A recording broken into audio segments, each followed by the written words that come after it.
তার গোপন বেদির কথা বলতে তারা কোনো দ্বিধা করে না। জোরে বলেন ঠিক কিনা?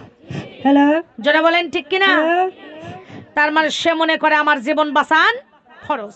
কিন্তু দিনাজপুর জেলার দরদিরা, আপনাদেরকে আমি বলতে চাই, বলেন তো দুনিয়া ক্ষণিকের দুনিয়ার চেয়ে জাহান্নামের আগুন থেকে বাঁচার দরকার আছে না নাই? হ্যাঁ, তাহলে বোঝা গেল কণ্ঠটা কিছু জায়েজ কাজেও ব্যবহার করা লাগবে। সম্মানিত মা বোনেরা, আপনারা বসে যান, এলোমেলো করেন না, বসে যান যারা পেছনে আসতেছেন। আপা আমি মাঝে মাঝে আমি বলে নিই, একটু পরিবেশ ঠিক করে নিই। হ্যাঁ, কথার ভিতরে কথা আসলে আমার আলোচনার ইমেজ নষ্ট হয়ে যাবে।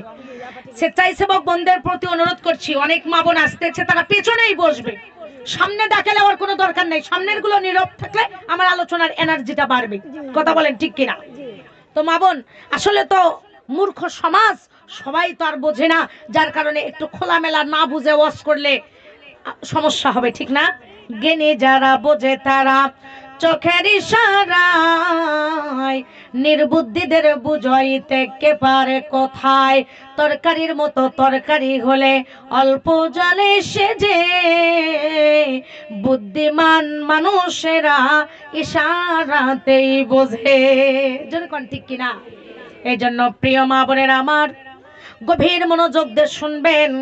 আমরা বারবার বলি যে এই জায়গায় পরিবেশ বজায় রাখেন, কারণ এটা হলো জান্নাতের বাগান। কিসের বাগান? এখন প্রশ্ন করতে পারেন, রবে আপা আপনারা যে বলেন, মৌলবীরা যে বলে যে এটা জান্নাতের বাগান, আপা বুঝে দেন এখানে তো জান্নাতের কোনো নাজ নিয়ামত নাই, তাহলে কেমনে এটা জান্নাতের বাগান হয়? এখানে শিক্ষিত মা বোন অনেক আছেন, আমি উদাহরণ বুঝাই। যখন আপনি ঘোড়াঘাট বাস স্ট্যান্ডে দাঁড়াবেন, তখন দিনাজপুর থেকে একটা বিআরটিসি কোর্স আসবে, অথবা যে কোনো একটা কোর্স আসবে, অথবা একটা আহাদ গাড়ি আসবে, আসা আপনাকে ওখানে দাঁড়ায় বলবে ঢাকা ঢাকা ঢাকা, বলবে কি বলবে না? তার মানে ঘোড়াঘাট তো ঢাকা নয়। আপনি গাড়িওয়ালা বলতেছে তুমি যদি এই গাড়িতে উঠে পড়ো, আর যদি ঢাকার যাত্রী হও তাহলে এই গাড়িতেই তুমি ওঠো। এই গাড়িতে উঠলে সময় মতো আসল ঢাকায় তুমি পৌঁছিতে পারবে। জোরে কোন ঠিক কিনা? তেমনি করে মুন্সি মৌলবীর আমরা যে বলি যে প্রিয় মা বোন এটা হলো জান্নাতের বাগান, কথা বলা যাবে না, ওযুর সাথে বসতে হবে, নামাজের শুরুতে বসতে হবে, জায়গা ফাঁকা রেখে বসা যাবে না। এরকম করে কেন ওয়াজ করা হয় বাবা? এটাও হলো জান্নাতে যাওয়ার বাস স্ট্যান্ড। এই জায়গায় কোরআন থেকে হাদিস থেকে যেই উপদেশমূলক কথা হবে, আর এই শিক্ষাগুলো নিয়ে বাড়ি যাইয়া মৃত্যু মুহূর্ত পর্যন্ত যারা আমলে জীবনটা রাঙ্গাবে, তারা মৃত্যুর পরে কবরে যাওয়ার সঙ্গে সঙ্গে তারা আল্লাহর আসল জান্নাতে পৌঁছিতে পারবে। আমি কি বুঝাতে পারছি আপনাদেরকে? তার মানে জান্নাতে যেতে গেলে এই জায়গায় বসতে হবে, কারণ জান্নাতে যাওয়ার কিছু বৈশিষ্ট্য আছে, আমরা চট করেই যেতে পারবো তা নয়। কোরআন হাদিসে কিছু বিধান দেওয়া আছে যে এইগুলো মানা লাগবে, তারপরে তুমি জান্নাতের মেহমান হবে। জোরে কোন ঠিক কিনা? মা বোনেরা আমার, দরদিরা আমার, খেয়াল করবেন নবীজির উপরে আমরা দরুদ পড়েছি। আল্লাহর নবী বলছেন মানসুন্নু আলাইহি ওয়াহিদাতান সাল্লাল্লাহু আলাইহি আশার। আল্লাহর নবী বলেছেন যেই ব্যক্তি আমার পয়গম্বরের উপর একবার দরুদ পড়বে, জোরে জোরে বলেন তো কয়বার? একবার দরুদ পড়বে, আমার আল্লাহ তাকে ফায়দা দান করবে গো। এক নয়, দুই নয়, তিনটে ফজিলত দেবে। কয়টা? হাতে গণবেন। এক, তার আমল নামা থেকে 10টা গুনাহ মাফ হয়ে যাবে। 2 নাম্বার, তার আমল নামায় 10টা নেক লিখে দেওয়া হবে। আর 3 নাম্বার, একবার দরুদ পড়লে আরশে আজিম থেকে আমার আল্লাহ পাক 10টি করে করে রহমত এই বান্দীদের উপর বর্ষিত করে দেবে। জোরে জোরে কোন সুবহানাল্লাহ, লিল্লাহি তাকবীর। তাহলে দরুদ পড়া হবে একবার, আল্লাহ আমাদেরকে শান দান করবে 3টে, মান দান করবে 3টে। এক, জীবনের গুনাহ আমাদের আছে না নাই? সংসার সংসার গো ওই রে ভবে গো, করলে না বন্দে সংসার সংসার ওই রে ভবে গো, করলে না বন্দেগি কিভাবে কাটা আইবা মনোরে, কবরের জিন্দে গিরে ওরে জীবন গুনাই গুনাই গে এলো রে, বলেন ওরে জীবন গুনাই গুনাই গে এলো রে। নিঃশ্বাস বিশ্বাস কইরে গো, তুমি বাদলে বাসা ঘর, কোনদিন জানি আজ রাইলাইশরে, সবই করে পরে ইয়রে জীবন গুনাই গুনাই গে এলো রে, ইয়রে জীবন গুনাই গুনাই গে এলো রে। জোরে জোরে বলেন ঠিক কিনা? জীবনটা আমাদের গুনাই গুনাই চলে যাচ্ছে, কিন্তু আমাদের হায়াত খুবই ছোট, আমাদের হায়াত খুব ছোট। প্রিয় মা বোনেরা, এই ছোট্ট হায়াতের ভিতরে নেক আমল করে কবরে যাওয়া লাগবে বাবা। এই ছোট্ট হায়াতের মধ্যে আমাদেরকে মুমিন মুত্তাকি হয়ে কবরে যাওয়া লাগবে মা বোনেরা আমার। তাই কি কি কাজ করে কবরে যাবেন সেই আমলের কথাগুলোই আমি বলবো, জোরে বলেন ঠিক কিনা? যদি আল্লাহ পেতে চাও, রাসূলের প্রেম দিয়ে হৃদয় রাঙ্গাও, যদি জান্নাত পেতে চাও, আল কোরআনের পথে কদম বাড়াও, যদি জান্নাত পেতে চাও, আল কোরআনের পথে কদম বাড়াও, যদি আল্লাহ পেতে চাও, রাসূলের প্রেম দিয়ে হৃদয় রাঙ্গাও। জোরে কোন মারহাবা, আরো জোরে কোন মারহাবা। তাহলে এই কথাগুলো শুনেন, নবীর দরুদ আমরা পড়েছি, আর আল্লাহর পবিত্র কালাম 104 খানা কিতাবের ভিতরে বড় কিতাব 4 খানা। জোরে বলেন কয়খানা? আরো জোরে বলেন কয়খানা? একটু জবান খুলবেন। আওয়াজ দিয়েছেন কে? আল্লাহ। আল্লাহ তো ইচ্ছা করলেন প্রিয় মুসলমান মা বোনেরা, স্টক করে কত মানুষের জবান বন্ধ হয়ে আছে, জোরে কোন ঠিক কিনা? আল্লাহ যে আপনাকে আমাকে ভাষা দিয়েছে, আল্লাহ যে আপনাকে আমাকে কথা বলাচ্ছে, তাহলে সেই কণ্ঠটা আমার আল্লাহর কাজে ব্যবহারের দরকার আছে না না? এই জন্য একটু কথা বলবেন। দুই মহিলা যখন ঝগড়া করেন, আসেনি চাম্পাতলিতে ঝগড়া করা? আছে না নাই? আমি জানি আপনাদের এলাকায় হয়তো নাই, কিন্তু আমার বগুড়াতে আছে। দুই মহিলা যখন ঝগড়া লাগে, আর আমার কাউন্সিলর আপাও মীমাংসা করতে গেলে কয়, আপা চুপ করেন তো, আমার 10টা বলছে, আমি 20টা বলবো। ঠিক না? বিচার করেও ঝগড়া আটকানো যায় না। এজন্য আর সেই ফিতনা, আল্লাহ আসাধ্য ফিতনা তো নিসা, নারীরা হলো আমরা নারী হলে ফিতনার জিনিস। কারণ আমাদের ভেতরে ধৈর্য কম, আমাদের ভিতরে সবুর কম, আমাদের ভিতরে ইনসাফ কম। জোরে বলেন ঠিক কিনা? এ কারণে আমাদের গুনাহ অনেক বেশি।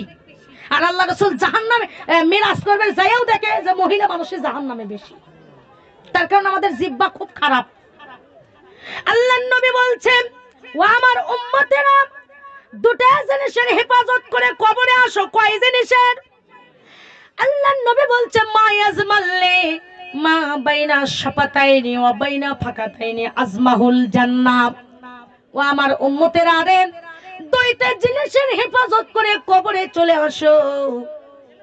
নাম্বার 1 তোমাদের জিহ্বা, আর 2 নম্বর দুই উরুর মাঝখানে তোমার লজ্জা স্থান।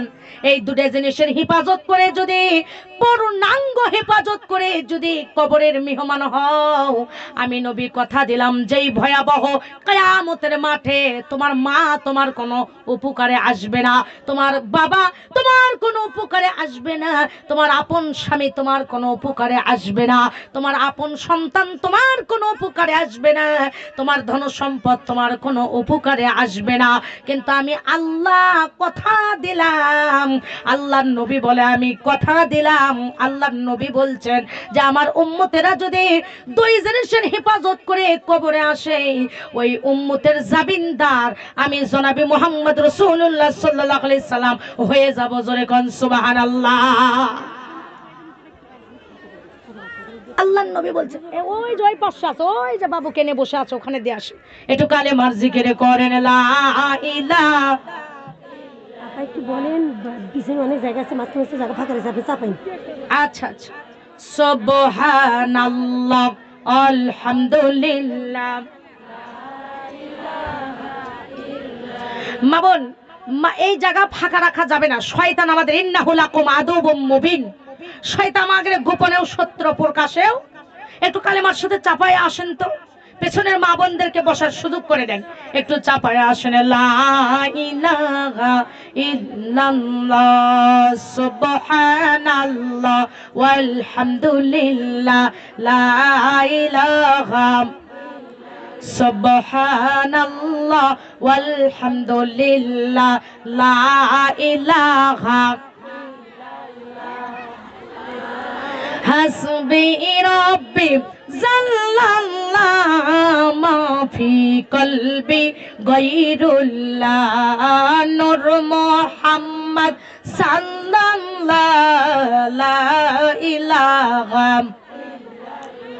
হায়রে নামের সাথে নাম মিশাইয়া আল্লাহ যারে বানাইলা, নামের সাথে নাম মিশাইয়া আল্লাহ যারে বানাইলা, নিজে আল্লাহ নাম রাখিয়া নবীর প্রেমে মজিলা লা ইলাহা কালেমা লা ইলাহা। হায় হায় বহু দূরে মদিনা, আমরা কেমনে যাব জানি না, দয়া করো দয়ার আল্লাহ, দয়া করো দয়ার আল্লাহ, পুরো মনের বাসনা লা ইলাহা সবাই লা ইলাহা লা ইলাহা ইল্লাল্লাহু মুহাম্মাদুর রাসূলুল্লাহ। সবাই বলেন সাল্লাল্লাহু আলাইহি ওয়াসাল্লাম। মা বোনেরা আমার কথা বলেন না, আমার আল্লাহ পাক কুরআনুল কারীমের ভিতরে বলেছেন ওয়াইযা কুরিয়াল কুরআনু ফাসতামিউ লাহু ওয়া আনসিতু লাআল্লাকুম তুরহামুন। জোরে কোন আল্লাহু আকবার। যতবার কোরআনের আয়াত পড়ব ততবার আপনি বলবেন আল্লাহু আকবার। আমার মা বোন রে, আমি নিজে 18 সালে মক্কা মদিনায় হজ করার জন্য গিয়েছিলাম। আমি দেখেছি যতবার কোরআন তেলাওয়াত করেছি, সিরিয়া থেকে কিছু মহিলা এসেছিল, তারা আরবি ভাষায় আমার সঙ্গে কথা বলে বলছে, হাজিরে কোরআনের আয়াতের শেষে আমরা বারবার আল্লাহু আকবার বলি। আমি জানার পরেও প্রশ্ন করলাম এর অর্থ কি? কয় আল্লাহু আকবার বললে আমার আল্লাহ সেই বান্দিকে 3টি ফায়দা দেয়। 1 নাম্বার, আল্লাহর বান্দিদের জীবনের সগীরা গুনাহগুলো মাফ হয়ে যায়। 2 নাম্বার, আল্লাহু আকবার বললে তার কবিরা গুনাহ মাফ হয়ে যায়, মানে আল্লাহু আকবার শব্দের অর্থই হলো আল্লাহ বড়। আর 3 নাম্বার ফায়দা হলো কোন হার্টের রোগী যদি থাকে, বলেন তো হার্টের রোগী আমাদের মধ্যে আছে না নাই? প্রিয় মা বোনেরা, আমি কিন্তু এখনো যে আয়াত পাঠ করছি ওই আলোচনায় এখনো যাইনি দরদের আমার।